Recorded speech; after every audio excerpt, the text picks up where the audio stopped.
Hello, my dear students of 7th class. A very good morning to one and all. Students, जैसा कि आजकल हम study कर रहे हैं लाइव क्लासेस से और वीडियो से, दोनों से ही हम स्टडी कर रहे हैं।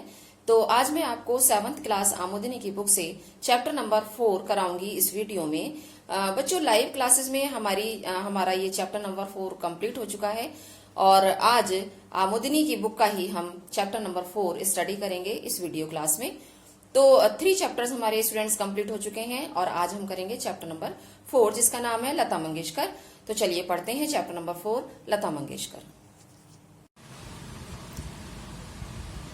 स्टूडेंट्स, ये हमारा चैप्टर नंबर 4 है लता मंगेशकर। देखिए, ये लता मंगेशकर जी के जीवन के बारे में इस पाठ में हम पढ़ेंगे।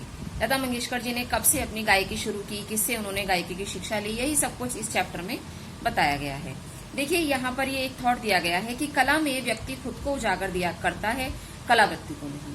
मीन्स अगर इंसान के अंदर कोई भी टैलेंट है तो उस टैलेंट के द्वारा उस व्यक्ति का जो है वो प्रसिद्धि चारों तरफ फैलती है। मीन्स कला में अर्थात टैलेंट से जो है व्यक्ति खुद को, अपनी कला को निखारता है और अपनी प्रसिद्धि को चारों तरफ फैलाता है। देखिए, ये यहाँ से चैप्टर शुरू करते हैं हम।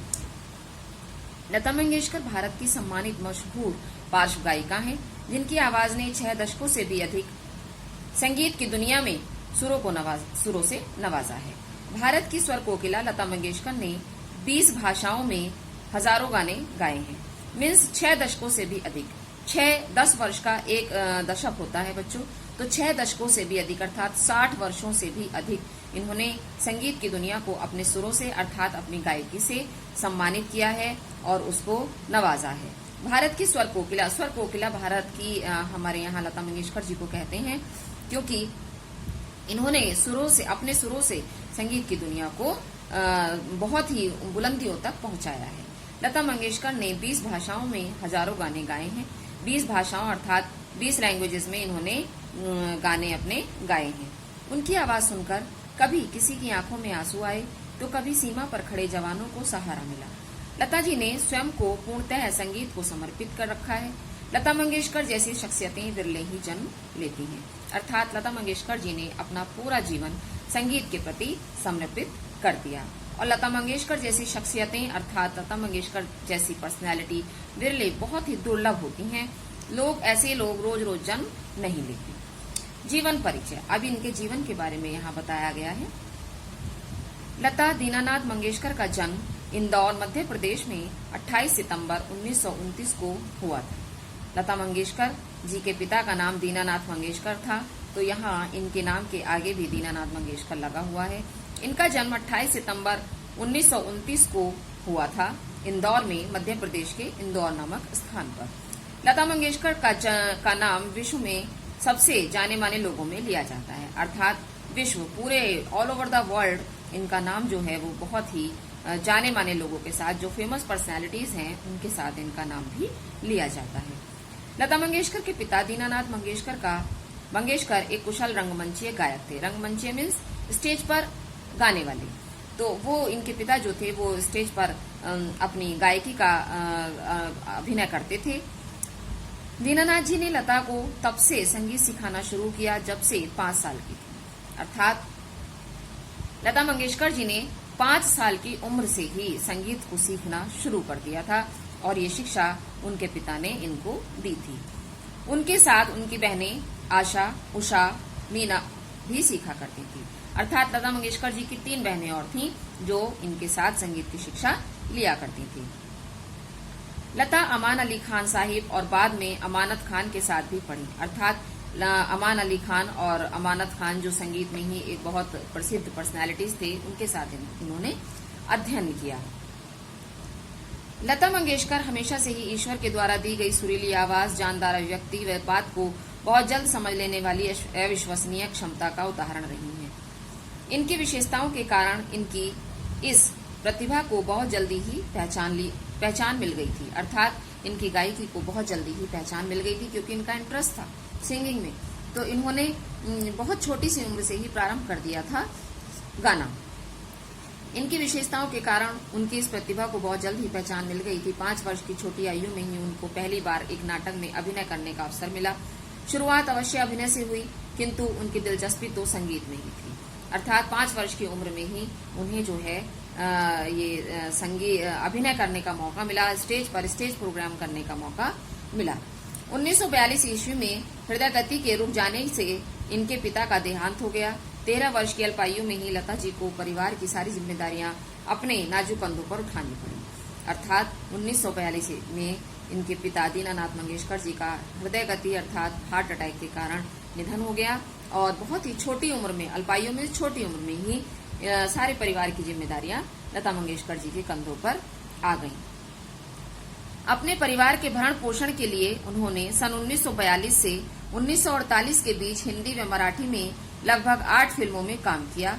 इनमें से कुछ के नाम हैं छिमकुला संसार, गजा भाऊ, बड़ी माँ, ये 1945 में, छत्रपति शिवाजी 1954 में। लेकिन उनकी मंजिल तो संगीत ही थी और उनके पार्श्व गायन की शुरुआत सन 1942 की मराठी फिल्म कीती हसाल से हुई।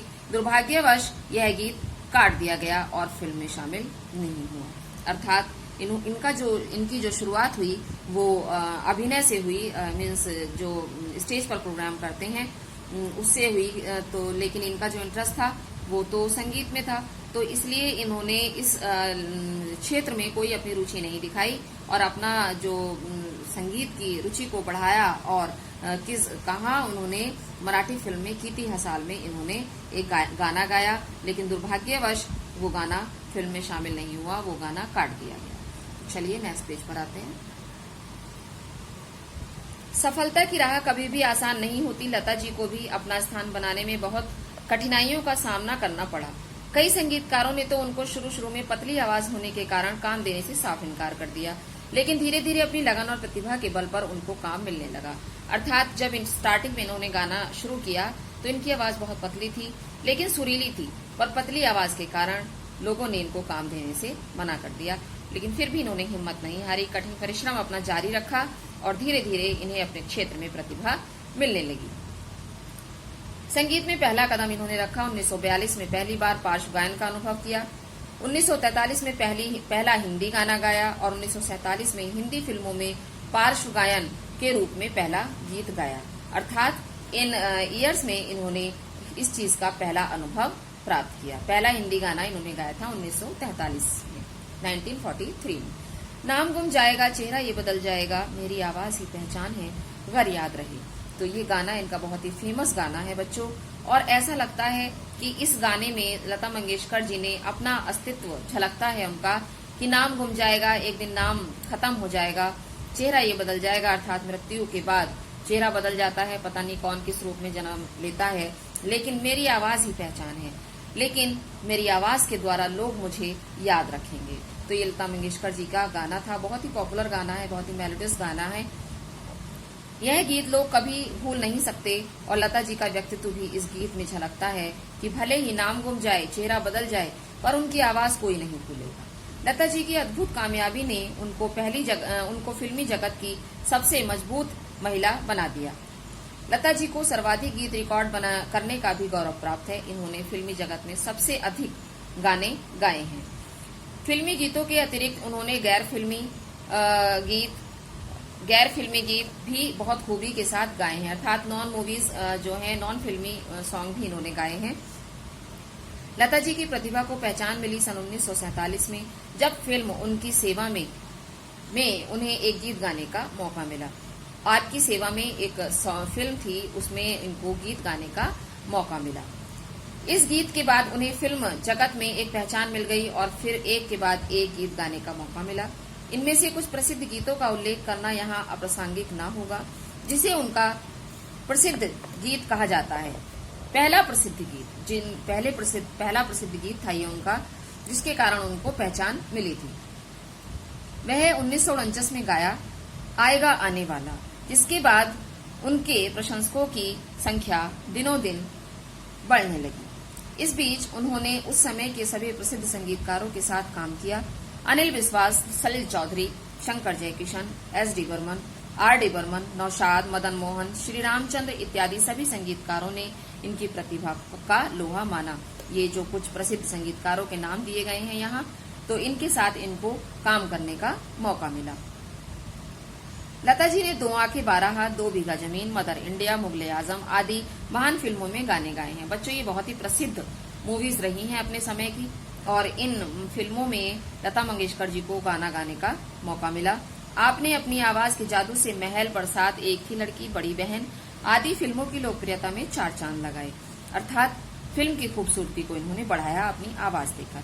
इस दौरान आपके कुछ प्रसिद्ध गीत थे, ओ सजना बरखा बहार आई, परख 1960 में, आजा रे परदेसी, मधुमती मूवी का गाना है ये 1958 में, इतना ना मुझसे तू प्यार बढ़ा छाया मूवी का गाना है 1961 में, एहसान तेरा होगा मुझ पर जंगली फिल्म का गाना है ये 1961 में आई थी। बच्चों, ये समा जब जब फूल खिले 1965 में, ये कुछ प्रसिद्ध मूवीज हैं और उनके कुछ प्रसिद्ध गीत हैं जो बहुत ही आज भी हम उनको सुनते हैं तो बहुत ही मधुर आवाज है उनकी और बहुत ही मेलोडियस उनके सॉन्ग्स में हमें सुनाई पड़ती है। 1962 के भारत चीन युद्ध के बाद शहीदों को श्रद्धांजलि देने के लिए एक कार्यक्रम का आयोजन किया गया था। इसमें तत्कालीन प्रधानमंत्री पंडित जवाहरलाल नेहरू जी उपस्थित थे। इस समारोह में लता जी के द्वारा गाए गए गीत ऐ मेरे वतन के लोगों को सुनकर सब लोग भाव विभोर हो गए थे। पंडित नेहरू की आंखों में आंसू आ गए थे, अर्थात उनकी आंखें भर आई थी। ऐसा था उनका भावपूर्ण एवं मनस्पर्शी स्वर। जब 1962 भारत चीन के युद्ध के बाद एक शहीदों को श्रद्धांजलि देने के लिए कार्यक्रम का आयोजन किया गया बच्चों, तो वहां लता मंगेशकर जी को गाना गाने के लिए बुलाया गया, तो इन्होंने वहां ये गीत गाया था ऐ मेरे वतन के लोगों। आज भी जब आप हमारे पैट्रियोटिक सॉन्ग सुनते हैं तो ये सॉन्ग हमारा बहुत ही पॉपुलर सॉन्ग है, और जब आज भी हम इस सॉन्ग को सुनते हैं तो हमारी आंखों में आंसू आ जाते हैं। इनका इतना भाव था, उनके भावपूर्ण था उनका ये सॉन्ग, और पंडित जवाहरलाल नेहरू जी की आंखें भी भर आई थी इस सॉन्ग को सुनकर। आज भी जब देशभक्ति के गीतों की बात चलती है तो सबसे पहले इसी गीत का उदाहरण दिया जाता है। लता जी ने गीत, गजल, भजन आदि के हर क्षेत्र में अपनी कला बिखेरी है। गीत चाहे शास्त्रीय संगीत पर आधारित हो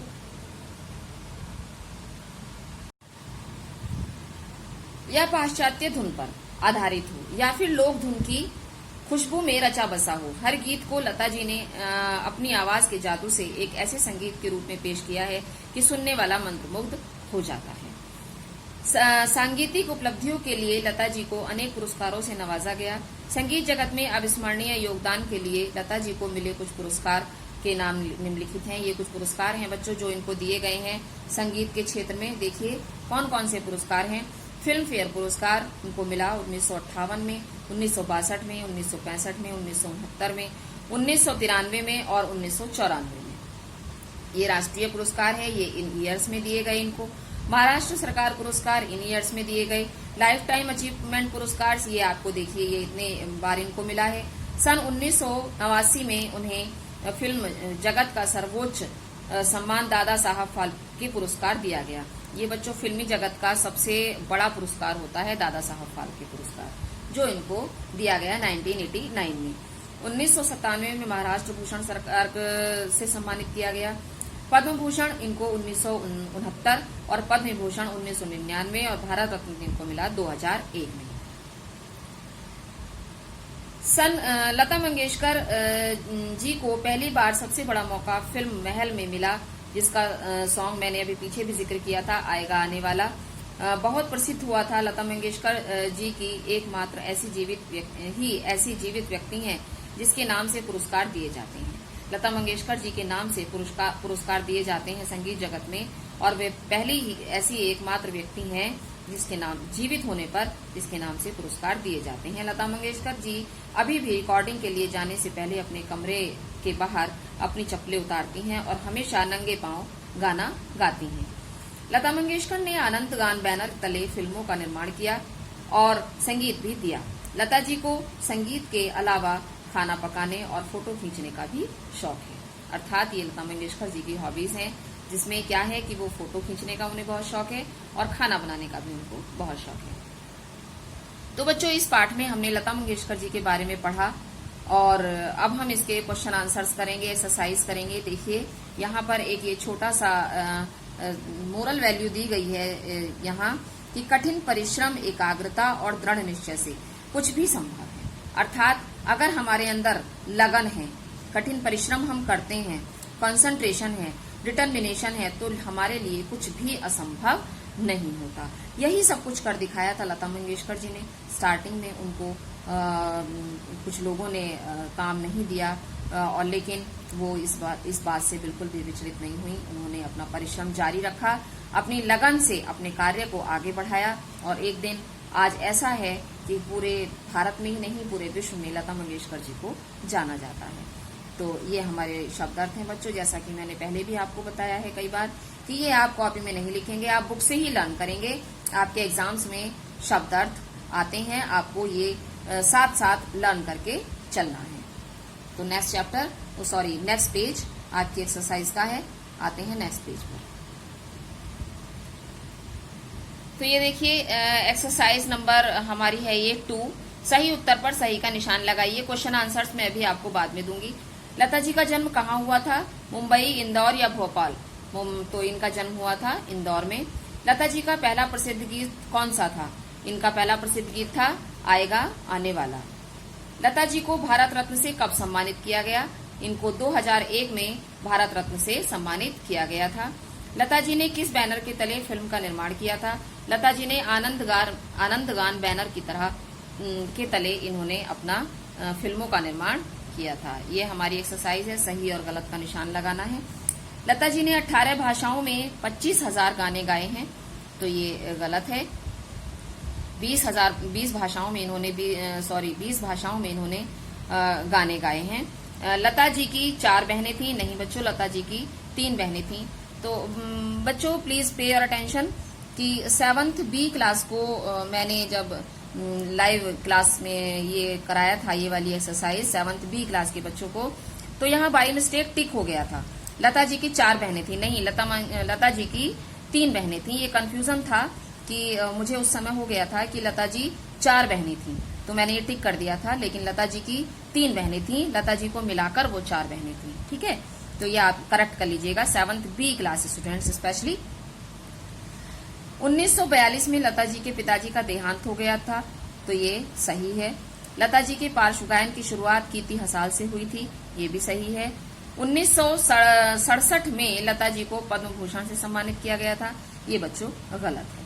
अब यहाँ ये भाषा बोध में निम्नलिखित शब्दों के अर्थ लिखकर वाक्यों में प्रयोग कीजिए।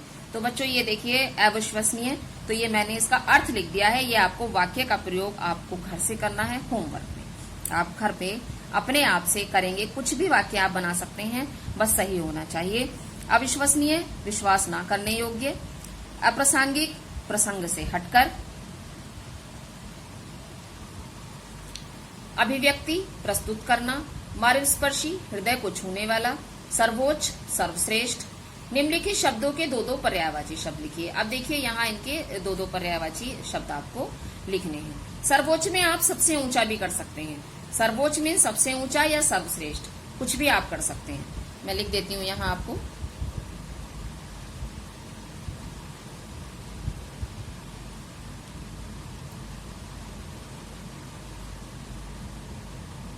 सर्वश्रेष्ठ या सबसे ऊंचा। नेक्स्ट है निम्नलिखित शब्दों के 2-2 पर्यायवाची। विरले यानी कि दुर्लभ, अप्राप्य। पुरस्कार, उपहार, भेंट, पारितोष, ये मैंने एक्स्ट्रा में लिख दिया है। वृद्धि, बढ़ोतरी और बढ़त। अद्भुत, अनोखा, अनूठा। प्रसिद्ध, मशहूर, प्रख्यात। आंसू, अश्रु, नेत्रजल। देश, वतन, राष्ट्र। विभूषित, सम्मानित, अलंकृत, शोभित। तो ये आपके पर्यायवाची शब्द हैं। नीचे आपका है कि पाठ में प्रयुक्त कुछ विशेषण शब्दों को ढूंढकर नीचे लिखिए, उनके भेद भी लिखिए। तो ये आपका मैंने होमवर्क दिया है, ये आप होमवर्क में करेंगे। मैं अभी अगली वीडियो जब हमारी आएगी तो उसमें सबसे पूछूंगी और मैं आपको बताऊंगी भी। तो अब आते हैं हम मौखिक प्रश्न पर। मौखिक प्रश्नों के उत्तर मैंने इसमें लिख दिए हैं बच्चों, आप बुक में ही लिख सकते हैं, कॉपी में लिखने की इसको जरूरत नहीं है। लता जी को स्वर कोकिला क्यों कहा जाता है? क्योंकि उन्होंने 6 दशकों से भी अधिक संगीत की दुनिया को सुरों से नवाजा है। ये आपका पहले प्रश्न का उत्तर है। लता जी को पहली बार पहचान कब मिली? सन 1947 में। शहीदों के श्रद्धांजलि कार्यक्रम में पंडित नेहरू की आंखें क्यों भर आईं? क्योंकि लता जी का गीत बहुत ही भावपूर्ण एवं मर्मस्पर्शी था। तो ये इसके आंसर हैं मौखिक प्रश्नों के। अब हम इसके क्वेश्चन आंसर्स करते हैं। तो तो बच्चों देखिए, ये आपके इस चैप्टर के क्वेश्चन आंसर्स हैं। पहला क्वेश्चन है आपका, इसका आंसर है, देखिए, लता जी का जन्म 28 सितंबर 1929 को मध्य प्रदेश के इंदौर नामक स्थान पर हुआ था। दूसरे क्वेश्चन का आंसर है, लता जी ने गायकी की शिक्षा 5 वर्ष की आयु में अपने पिता से ली थी। थर्ड क्वेश्चन का आंसर देखिए कि लता जी की राह आसान इसलिए नहीं थी क्योंकि उनके पिता का देहांत हो जाने के कारण परिवार की सारी जिम्मेदारियां उनके कंधों पर आ गई थी। फोर्थ क्वेश्चन का आंसर है आपका, देखिए, पहले बच्चों फिफ्थ का लिख दिया है मैंने बाय मिस्टेक, फोर्थ का नीचे लास्ट में है कि सन 1962 के भारत चीन युद्ध के बाद शहीदों के श्रद्धांजलि कार्यक्रम में पंडित नेहरू भाव विभोर हो गए थे और उनकी आंखें भर आई थी। फिफ्थ क्वेश्चन है, संगीत जगत में अविस्मरणीय योगदान के लिए लता जी को अनेक पुरस्कारों से सम्मानित किया गया, जिसमें फिल्म फेयर पुरस्कार, राष्ट्रीय पुरस्कार, महाराष्ट्र सरकार पुरस्कार, लाइफ टाइम अचीवमेंट पुरस्कार, दादा साहब फाल्के पुरस्कार तथा पद्म भूषण व पद्म विभूषण आदि पुरस्कार प्रमुख हैं। तो बच्चों, ये आपके क्वेश्चन आंसर्स हैं और मैंने आपको सारी एक्सरसाइज और चैप्टर एक्सप्लेन कर दिया है। मुझे पूरी उम्मीद है कि आपको ये समझ में आ गया होगा और आप इसके क्वेश्चन आंसर्स, एक्सरसाइज सब लर्न करेंगे। लाइव क्लासेस में भी आपको मैं पढ़ा चुकी हूँ। इसी के साथ बहुत बहुत धन्यवाद।